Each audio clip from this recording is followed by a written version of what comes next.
Bueno, acá nos encontramos nuevamente en un nuevo espacio de microdiálogos en línea, de Innovación. En este caso, bueno, acá con Emanuel Kahn, un amigo. Emanuel, bueno, tiene un currículum largo, así que voy a tratar de decir solo algunas cosas. Es doctor en Historia y magíster en Historia y Memoria por la Universidad Nacional de La Plata, investigador adjunto del CONICET, profesor de la Universidad Nacional de La Plata y coordina el Núcleo de Estudios Judíos con sede en el Instituto de Desarrollo Económico y Social, el IDES, ¿no? Y publicó, digamos, varios libros, ¿no? Varios, yo voy a nombrar solo algunos nomás, por ejemplo, Marginados y Consagrados, Nuevos Estudios de la Vida Judía en Argentina, Formas Políticas de Conmemorar el Pasado, Recuerdos que Mienten un Poco, Vida y Memoria de la experiencia judía durante la última dictadura militar, Israel, Palestina, una pasión argentina, estudios sobre la recepción del conflicto árabe-israelí en Argentina. Y bueno, y el último es Parte del aire, el conflicto árabe-israelí en la cultura y la política argentina. Y es un poco a partir de este último libro que vamos a conversar. Así que bienvenido, Emma. Bueno, gracias Gus, gracias por la invitación. Como vos decías, soy amigo en términos personales, pero también amigo de Innovación. Hace ya muchos, muchos años que me vinculo con el periódico, desde mi trayectoria adolescente, cuando Max Nortó en La Plata era una de nuestras hojas de lectura en las reuniones de juventud, y cuando empecé mi carrera de investigación, allá por el 2001, visitando SAFTA y el archivo para hacer lo que fue mi primera tesis de investigación, mi licenciatura en Historia. Así que nada, contento siempre de poder participar de los espacios de innovación. Bueno, gracias, Emma. Vamos entonces a conversar. Vos en este último libro que nombré, trabajaste, digamos, el modo en que intelectuales y políticos argentinos, digamos, recibieron el conflicto, ¿no? La recepción en las guerras del 67, del 73 y del 42, ¿no? Es decir, que de alguna manera tenés una perspectiva histórica para poder mirar el conflicto hoy y su recepción en nuestro país, ¿no? Y así es una primera, para empezar la conversación, ¿no? ¿Qué puntos de contacto encontrás y qué diferencias encontrás en la recepción, ¿no? De los intelectuales, políticos argentinos de lo que está sucediendo en este momento en Gaza, en la guerra, ¿no? Israel con Hamas. Bueno, efectivamente, como vos decís, en los últimos años he trabajado la recepción del conflicto árabe-israelí en la política argentina. Eh, y lo primero que encontré en mi investigación es que la noción de política me quedaba corta. ¿Por qué? Bueno, porque básicamente lo que podía registrar era que en función o en relación al conflicto árabe-israelí se manifestaban tanto actores políticos, cuando digo actores políticos estoy pensando tanto en funcionarios del Estado como en dirigentes políticos, en actores de los sindicatos, o sea, en lo que se conoce ampliamente como el mundo de la política, movimientos estudiantiles y demás, pero también muchos actores vinculados al mundo de la cultura, también en términos amplios. No sé, Leonidas Barleta, Abelardo Castillo, o sea, escritores, actores, músicos. Entonces la idea de que el conflicto árabe-israelí efectivamente ha tenido en Argentina, por lo menos desde el 47-48, desde la partición y la guerra de independencia hasta la actualidad, una preponderancia en el debate público que resulta significativa. De alguna manera, algo que escuchamos hoy en día muy comúnmente, que es, bueno, está pasando una guerra en Gaza y el mundo o los actores se posicionan frente a eso mientras no se dice nada sobre lo que pasa en Ucrania o lo que está pasando en otros lugares, en realidad uno lo podría también encontrar o significar históricamente, ¿sí? Ha habido otras guerras, ha habido otros escenarios y sin embargo, cuando algo sucede en Medio Oriente y particularmente en relación a Israel, Israel y Palestina, Israel y el mundo árabe, eso tiene como una preponderancia en el debate público. Eh, Eso es así porque me parece que en términos históricos se han conjugado múltiples dimensiones. Yo no soy partidario nunca de las explicaciones monocausales, es decir, que hay una sola explicación para cada cosa, ni de los razonamientos como simplificadores. Eh, Son múltiples dimensiones. Yo creo que una de ellas tiene que ver con que eh, efectivamente, el modo en que se constituye Israel como un Estado desde el 47-48 en adelante empalma con los debates alrededor de la Guerra Fría, ¿sí? y un poco cómo se posiciona la Unión Soviética, por lo menos hasta el 89-90, Estados Unidos hasta la misma fecha, digamos, articulan posiciones en torno a discutir lo que sucede en Medio Oriente como si fuera una pieza clave del debate, ¿sí?, en torno de la Guerra Fría, de la disputa de la hegemonía global. Y de alguna manera es en esos años, particularmente en el 67, después de la Guerra de los 6 días, cuando se constituye esta representación acerca de Israel como un país imperialista en Medio Oriente, ¿no?, como un satélite de los Estados Unidos. Eh, ¿Por qué? Bueno, porque a diferencia de las guerras anteriores, la del 56 en el Canal de Suez, la del 48, la Guerra de Independencia, efectivamente en el 67 Israel, ¿sí?, se apropia de territorios, ¿no? Las alturas del Golán, la península del Sinaí, recupera Jerusalén, y eso de alguna manera le da otra envergadura al debate en torno a las políticas israelíes respecto de sus países vecinos y demás, y del trato de los palestinos. En el 67 es cuando se constituye también la noción de la causa palestina, ¿sí? Pero también porque los apoyos que recibe desde el 67 en adelante por parte de los países occidentales, puntualmente de Estados Unidos, y la oposición de la Unión Soviética, van de alguna manera fraguando esa idea de Israel como un satélite imperialista en Medio Oriente. Y eso ha perdurado así, básicamente, del 67 hasta la actualidad, ¿no? Y de alguna manera, en el 67 lo que se empieza a generar en Argentina de un modo más lento que en otros lugares, que pienso los debates en Francia, los debates en Estados Unidos mismo, ¿sí? Pero se empieza a consolidar este pasaje de las izquierdas de cierta mirada contemplativa del Estado de Israel, contemplativa en el sentido de solidaria, ¿no? De comprender que los judíos tenían derecho a constituir un Estado, y ese Estado tenía derecho a defenderse de las agresiones del mundo árabe, empieza a, de alguna manera, correrse hacia una crítica y un cuestionamiento del Estado de Israel como justamente un Estado imperial. En Argentina ese pasaje es un pasaje gradual, no es tan sistemático y tan mecánico. Y en ese sentido, Nuevación es como un diario testigo de esos debates en esa época. ¿Por qué? Porque, no sé, entrevista a muchísimos intelectuales, publican ahí Abelardo Castillo, Isikson, León Rosichner, Delia Echeverry, o sea, participan muchos intelectuales de ese debate que no aprueban, podríamos decir, la posición más, si querés, más rígida del Partido Comunista en esos años, que era condenar al Estado de Israel. Efectivamente, todavía sostienen esta idea de, bueno, los judíos tienen derecho a la legitimidad del Estado, tienen derecho a defenderse, en todo caso lo que tienen es que volver los territorios, acordar la paz y volver los territorios. Y las discusiones ahí son interesantes porque son estratégicas. Me quedo esos territorios para negociar la paz, ¿sí? O los entrego directamente como Naciones Unidas lo reclamaba en las resoluciones del 67-68. Eh, Ese debate se va de alguna manera a ir como solidificando o profundizando, o esas posiciones, mejor dicho, se van a ir solidificando a lo largo del tiempo. El breve, podríamos decir, periodo en el que eso tiene como un carácter singular en el caso argentino es el de la dictadura militar y los años inmediatamente posteriores, la transición. ¿Por qué? Bueno, porque ahí la memoria del Holocausto, la sola idea de poder representar los crímenes de la dictadura militar a través de lo que había pasado en el Holocausto con los judíos en la década del 40, actuaba de modo solidario con las demandas de los organismos de derechos humanos. Entonces, ahí esas voces de la izquierda se morigeran respecto de la crisis, de la crítica al Estado de Israel, y emergen de nuevo post-intifada, ya en los 90, ¿sí? Pero en los 90 cuando vuelven a emerger son los atentados a la Embajada de Israel, a la AMIA, y de nuevo todo eso queda como, podríamos decir, como solapado, ¿no?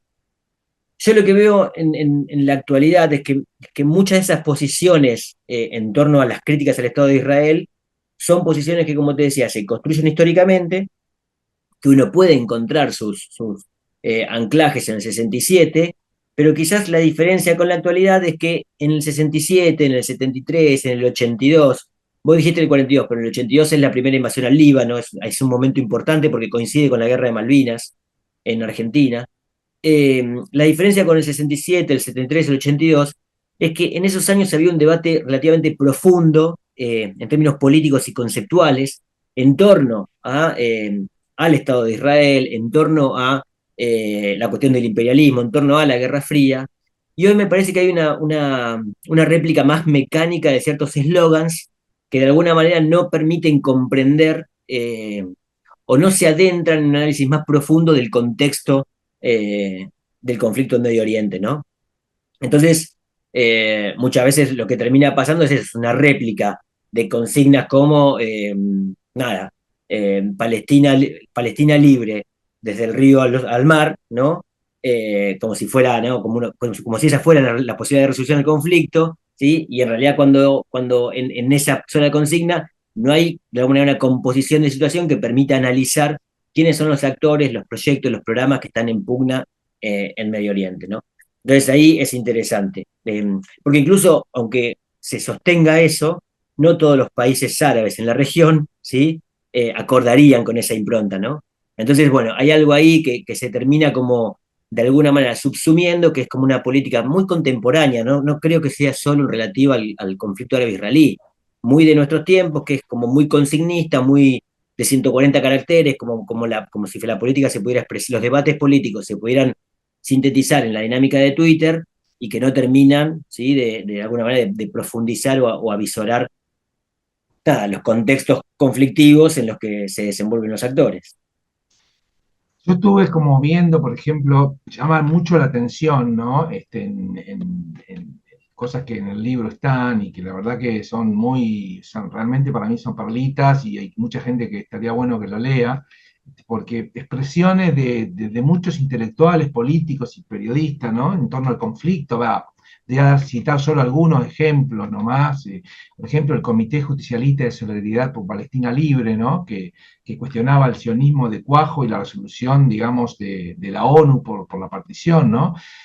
Una solicitada firmada por Rodolfo Epigros, el padre Mujica, Rodolfo Ortega Peña, Eduardo Luis Dualde, Pino Solanas, Haroldo Conti, ¿no? Después vi las crónicas de Rodolfo Walsh en la revista Noticias, ¿no? Este, la revista Militancia, ¿no? El Descamisado, pero también la revista Descamisado que era del Terráneo, ¿no? O sea, no solo, o sea,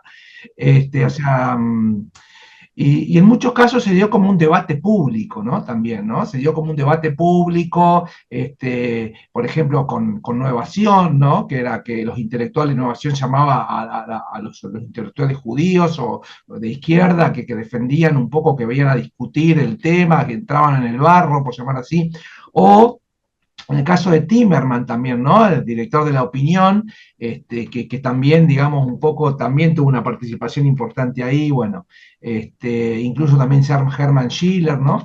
Y todo eso, ¿no? Que vos relevaste muy interesantemente en el libro, ¿no? ¿Cómo ves ese debate público hoy? ¿Ves que hay un debate, digamos? ¿Qué rol crees que deben tener los intelectuales, digamos, progresistas, judíos, que de alguna manera defendemos la existencia del Estado frente a este revisionismo que lo está cuestionando, ¿no?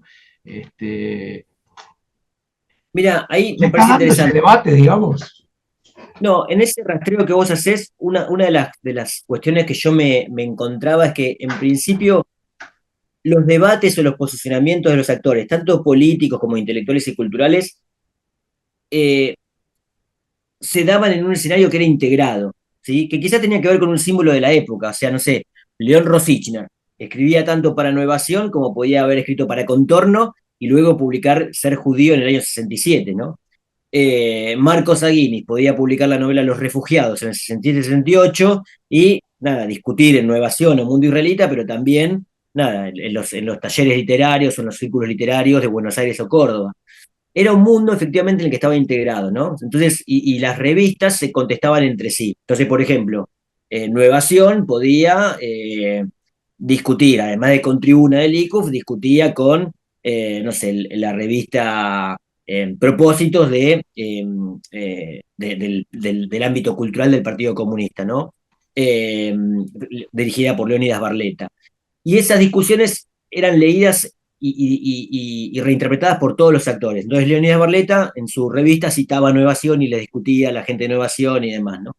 Era un mundo, ya te digo, un mundo cultural, político, intelectual, mucho más integrado y si querés como mucho más rico en su capacidad de debatir públicamente las distintas posiciones. No era un debate consensual, no todos estaban de acuerdo, pero efectivamente había algo de ese debate público que era bien interesante, y del que los intelectuales judíos, y cuando digo intelectuales judíos no me ciño al intelectual judío eh, que participa o que solo se mueve en los ámbitos institucionales de la vida judía en Argentina, no sé, la AMIA, la DAIA, SAFTA, el ICUF. No, el intelectual judío que podía estar en Nuevación, pero León Pérez, el director de Nuevación, que era un psicoanalista, podía discutir en Nuevación, pero luego discutía en el círculo de psicoanalistas argentinos y luego iba y discutía en la revista de la izquierda y demás, ¿no? Alguna revista de la izquierda, ¿no? Era un mundo en el que la gente circulaba y los intelectuales judíos estaban mucho, mucho más integrados. A mí me parece que eso se ha ido como, podríamos decir, como atomizando cada vez más los mundos, ¿no? De nuevo, las explicaciones pueden ser varias. Eh, Efectivamente creo que después algo sucede en Argentina después de los atentados, ¿no? Donde hay como una idea del reaseguro del mundo judío que se encierra hacia adentro y que tiene que ver con cómo se piensa arquitectónicamente las instituciones y cómo aparece algo del resguardo y la seguridad. Tampoco es nada más argentino, tiene que ver también con lo que está pasando a escala global, en la que efectivamente el realce de las identidades particulares está en alza justamente, y entonces se empiezan como a parcializar más los vínculos, a atomizar más los vínculos. Hay algo de eso también ahí dando vuelta. Y entonces muchas veces lo que termina pasando en la actualidad es que ese diálogo que en los años 60 o 70 estaba mucho más integrado, ¿sí? Hoy está como mucho más fragmentado, ¿no? Y nadie lee al otro ni escucha al otro. Cada No uno sé, habla para su propia tribuna, digamos. exactamente, ¿no? En el 67, por ejemplo, en realidad es en el año 71, cuando el Frente Justicialista para la Liberación de Palestina, que lo dirige Andrés Framini, un dirigente del sindicalismo peronista, muy conocido en los años 60, fue el que gana las elecciones de la provincia de Buenos Aires en el 62, que precipitan la salida de Frondizi de la presidencia, ¿no? Era un dirigente peronista de mucho peso en la provincia y en la Argentina, ¿sí? Andrés Framini promueve este comité. Y quien polemiza directamente con Framini es Jacobo Timerman. Y la polémica es en los diarios, en primera plana, en las revistas del peronismo, y se leen y se critican y se discuten mutuamente, ¿no? Interviene la DAIA también. Había algo de ese intercambio, de ese mundo que era mucho más articulado. ¿Y ese Y que no, debate no se da en Twitter hoy? sí, pero en Twitter justamente, por la lógica, me parece que por la lógica de Twitter hay algo mucho más cenido del intercambio que hace que muchas veces los argumentos no puedan profundizarse o los debates sean como episódicos, ¿no? Una noche, yo te tiro un hilo de 3, 4 intervenciones, vos me la respondiste en 6 intervenciones, yo te respondo 2 veces más, que te mando a cagar, digamos, aparte, porque también aparece esa cosa, ¿no? De que está legitimado en el debate como el insulto o la descalificación, y se corta el diálogo. Si vos mirás acá los intercambios entre Flamini y Timerman, nada, eran debates con posiciones, para mí, las de Framini, como muy prejuiciosas, si crees, pero que a la vez estaban fuertemente argumentados, ¿viste? O sea, o no, las notas de Rodolfo Walsh en el periódico Noticias, no necesariamente podés estar de acuerdo con Rodolfo Walsh, pero el tipo está en el Líbano viendo los campamentos de refugiados y describe qué es lo que está pasando, o sea, había un grado de profundidad, de consustanciación con la nota y con la noticia, que le daba al debate otro calibre, ¿no? Hoy todo el mundo efectivamente denuncia lo que está pasando en Gaza desde la comodidad de su sillón, ¿no? Entonces, eso también como que de alguna manera muestra la lejanía, tiene que ver con estos tiempos, ¿no? Aparentemente estamos más cerca de las noticias porque nos llega más rápido, pero a la vez mucho más lejos de la comprensión de lo que está pasando. Un dato interesante ahí de lo que decías, Gustavo, que a mí me resultó como muy interesante y muy gráfico lo que estoy diciendo, es que, por ejemplo, muchos de los intelectuales que habían participado en el mundo del debate de los judíos, de los intelectuales judíos de los 60, no sé, pienso en Arnoldo Lieberman, que participa de las encuestas de intelectuales de innovación y demás, en el 73, 74, están discutiendo en la revista Descamisados, que era la revista de batalla de Montoneros, están discutiendo acerca de la identidad judía, ¿sí? Y discuten qué es ser judío, cómo se vincula a los judíos con el sionismo, en la revista El Descamisado. Ese era un debate que era muy de innovación de principios de los 60, ¿sí? Post-Cass Weichmann, y que 15 años después se debate en las revistas de la dirigencia del mundo político, de la militancia política de los años 70. ¿Por qué? Bueno, porque muchos intelectuales judíos se integran también en esos universos, ¿sí? De un modo incómodo, con un montón de preguntas y con un montón de rispideces. Pero efectivamente había algo de la integración. Hoy me parece que está como muy fragmentado eso, ¿no? Sí, Y en algunos, sí, muchos intelectuales judíos que participan de otros círculos, no necesariamente vinculados a las instituciones judías, que en realidad tampoco se quieren posicionar frente a esto para no tener justamente conflictos con colegas ¿me entendés? Entonces, claro, ahí hay algo creo que que hay un resulta... punto. Sí, hay un Sí, punto ahí, ¿no? Porque, bueno, hemos visto, nosotros entrevistamos hace poquito a Inde Pomerani, por ejemplo, que ella ha tenido, ha expresado públicamente en notas, en varias notas, su posición, digamos, muy fuerte. Martín Cohen también ha expresado, o sea, que también lo entrevistamos. Y hay muchos que han expresado, otros no, porque, bueno, justamente también está esto de cuáles son las condiciones que se dan para el debate. Antes, como dijiste, se escribía un artículo, o me acuerdo las cartas de lectores de Innovación, ¿no? Y eran como debates que se daban entre medios en un ámbito donde había posibilidad de un desarrollo de argumental, digamos, ¿no? Y hoy por hoy se publica en los medios, pero el debate se da en un entorno como Twitter, entonces se puede empobrecer el debate, ¿no? sí, empobrecer o sí, Consigna, a modo de consigna. antes, no quiero ponerme, viste, ¿Cómo, cómo?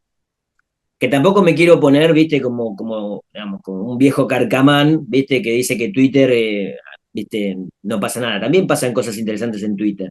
Pero hay algo de la dinámica, de la discusión virtual, de ese espacio público virtualizado, que permite muchas veces tergiversar la lógica del debate y la reflexión intelectual o académica. Entonces eso, yo hago un hilo de Twitter de eh, 8 tuiteos, ¿no? Y después vos me respondés 6, entonces yo ya me cansé y te mando a freír churros. Entonces, ya ahí hay algo que se rompió de esa articulación, de la lógica argumental y del debate, ¿no?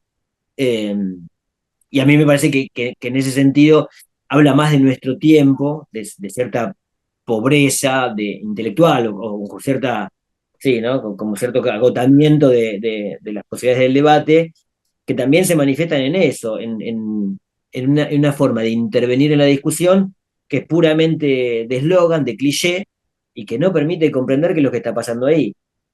Por ejemplo, te pongo un ejemplo. En el 71, cuando Timerman discute con Framini, eh, Timerman asume la posición del sionista, al punto tal que en la primera plana de su periódico, la opinión dice, la editorial, soy sionista, y se define como sionista, y qué es ser sionista. Pensá en un periódico de tirada nacional, de la importancia que tuvo la opinión en esos años, ¿sí? Que el director diga soy sionista, esa es la nota de la columna editorial, en primera plana. ¿Sí? Bueno, hoy eso es impensado, ¿no? Pero en el 82, cuando ya Timerman es liberado después de la detención ilegal que sufre durante la dictadura militar, de las torturas, de su experiencia en los centros clandestinos, en el 82, cuando se instala en Israel, es testigo de la invasión al Líbano. Y publica un libro, ¿sí? Que se va a llamar La Guerra Más Larga, ¿sí? Un año después de su libro más famoso, que es Preso sin nombre, Celda sin número, donde él da testimonio de su experiencia concentracionaria. En el 82 publica un libro sobre la experiencia de la guerra en Israel, donde es muy crítico, pero muy crítico del gobierno de Begin, muy crítico del gobierno de Begin, ¿sí? Al que, palabras más, palabras menos, acusa casi de nazi. ¿Sí? Eh, Eso le valió básicamente que se tenga que ir de Israel y se va a Estados Unidos. Y una crítica muy fuerte de las organizaciones sionistas a escala global y de las organizaciones sionistas argentinas. ¿Sí? No obstante, eh, había ahí posibilidades de debate, ¿se entiende? Y una misma persona que sostuvo una posición en el 71 cambió totalmente su posición en el 82, ¿sí? Eso mismo que le pasa a Timerman, que de sionista se convierte en un crítico del Estado de Israel, le pasa a muchos intelectuales que en el 67 o en el 73 apoyan el Estado de Israel y en los 80 cambian de posición, ¿sí? Entonces, también ahí hay que ver que las posiciones en torno al conflicto Medio Oriente, el conflicto israelí-palestino, no son estáticas, ¿sí? Son cambiantes en el tiempo. y tiene que ver con cierta sensibilidad, con ciertas lógicas del debate público, ¿sí? Y eso también es interesante. Bueno, hay gente que hoy tiene posiciones que no siempre fueron las mismas y por ahí no serán las mismas dentro de unos años. ¿Cómo ves, digamos, qué pasa en cuanto a la diferenciación entre el antisionismo y el antisemitismo, ¿no? Que es un gran debate, digamos, de esta batalla cultural, por llamarlo, digamos, este es un punto nodal, ¿no? Este, ¿qué pasa? ¿Cómo lo ves vos en la mirada de hoy, digamos, desde una perspectiva histórica, tomando los antecedentes que vos registraste, en el cual también aparecía ese debate, ¿no? ¿Cómo lo ves hoy en relación a los debates que hubo en esos momentos? Mira, ahí, a ver, tanto como investigador, como profesor, como docente, diré que lo primero que hay que identificar es que el antisemitismo es una narrativa peyorativa, connotada sobre la vida judía, que es de larga duración y que efectivamente se ha transformado a lo largo del tiempo y ha perdurado. Y algunos signos de esa lógica histórica del antisemitismo reemergen en el presente, ¿no? Por ejemplo, no sé, cuando el COVID-19 y la pandemia, la acusación de que los judíos habían promovido, ¿sí? esa pandemia, como antiguamente contaminaban los pozos de agua o expandían las pestes por Europa, ¿no? Esa idea de la sospecha en torno a los judíos como promotores del descontrol, de las enfermedades, ¿sí? De la corrupción sanitaria y moral de los estados, ¿no? Eh, y en Argentina, básicamente, ese cuestionamiento a los judíos se materializó a lo largo de todo el siglo XX en distintos soportes, en la acusación de los judíos por su vínculo con la revolución social, por estar detrás de las finanzas y el desorden económico, eh, y desde la creación del Estado de Israel, no tanto en el 47-48, pero ya sí después del 61, después del caso Eichmann, aparece esta idea muy fuerte de la doble lealtad, de que los judíos, más parecido al caso Dreyfus, ¿no?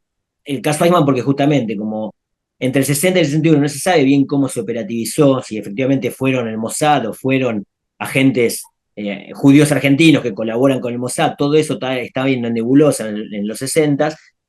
Las organizaciones de la derecha nacionalista acusan a los judíos de doble lealtad, ¿no? Es la matrización de que los judíos son leales al Estado de Israel y no al Estado argentino. Y eso se empieza como a profundizar ya con las guerras, con las campañas de apoyo de los judíos argentinos al Estado de Israel. Entonces, durante mucho tiempo el antisemitismo tuvo como estos vectores. Ahora bien, el antisionismo me parece que es otra cosa, ¿sí? En el sentido de que no es que no sea antisemitismo, lo es, yo creo que lo es, ¿sí? Pero se constituye como tal, te da como una experiencia más de la contemporaneidad. Me parece que aparece este discurso antisionista de cuestionar la propia existencia del Estado de Israel como un discurso fuerte ya en los 80 en adelante. Si bien en el 67, por ejemplo, en el periódico Palabra Obrera de los trotskistas, había ya una crítica de Jorge Altamira justamente a la existencia propia del Estado de Israel, no alcanzaba la magnitud que tiene hoy. Yo creo que hay dos cosas interesantes para pensar. La primera es que efectivamente el antisionismo para mí es una forma contemporánea del antisemitismo. Porque el antisionismo lo que hace es negarle a los judíos el derecho a la posesión de un Estado, ¿sí? A la tenencia de una tierra, a la construcción de un Estado nacional, ¿sí? Y en ese sentido, nada, básicamente negarles la posibilidad de constituirse en un país, en tener un Estado propio, y de alguna manera continuar viviendo lo que era su circunstancia histórica, que era la dispersión, la diáspora, ¿sí? Eh, Eso está muy bien trabajado. O sea, no estoy diciendo nada inteligente por mí mismo. En realidad es Ser judío de León Rosich. Hay que volver a ese texto porque para mí hoy sigue siendo central, aunque León Rosich después cambió la posición y fue muy crítico del Estado de Israel. Pero en el 67 él tenía como esa claridad para poder ver diciendo, bueno, los judíos tienen que resolver la cuestión de la territorialidad porque de alguna manera en este tiempo, en la modernidad, donde todos se constituyen, se legitiman a través de la existencia de un Estado nacional, de la posición de un territorio, los judíos solo se pueden normalizar a partir de la existencia del Estado.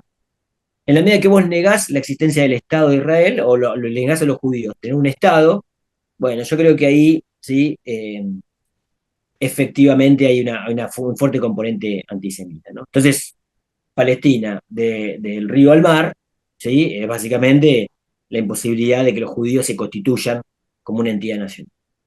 Ahora, eso es distinto lo que podríamos decir como el anti-israelismo, porque ahí me parece que hay un tercer componente que muchas veces queda como ocluido. Antisemitismo, antisionismo y anti-israelismo.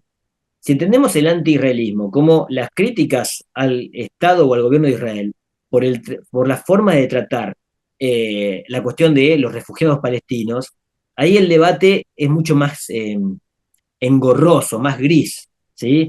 Porque, nada, porque efectivamente, y ya Ben Gurión lo decía, tenemos un problema hacia el futuro si no podemos resolver la cuestión de los refugiados palestinos.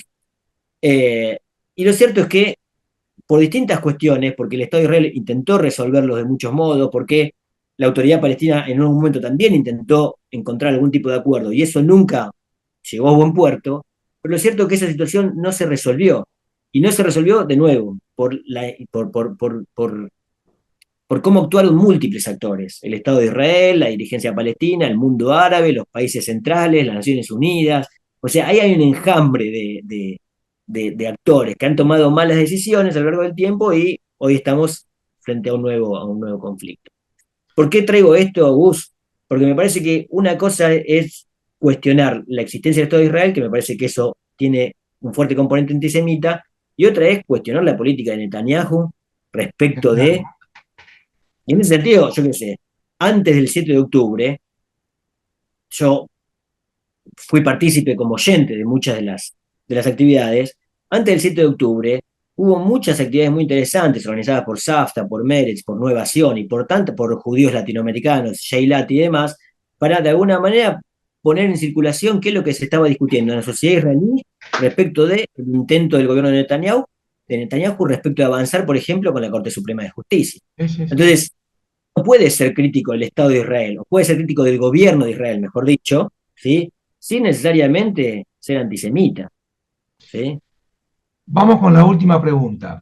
Eh, Vos sos un especialista, además, en tema Shoah, en tema genocidio, y en ese carácter, digamos, quería tener tu opinión sobre cómo ves la caracterización, digamos, que se está haciendo de lo que está haciendo la incursión, de la violenta incursión de Israel en Gaza, como genocidio.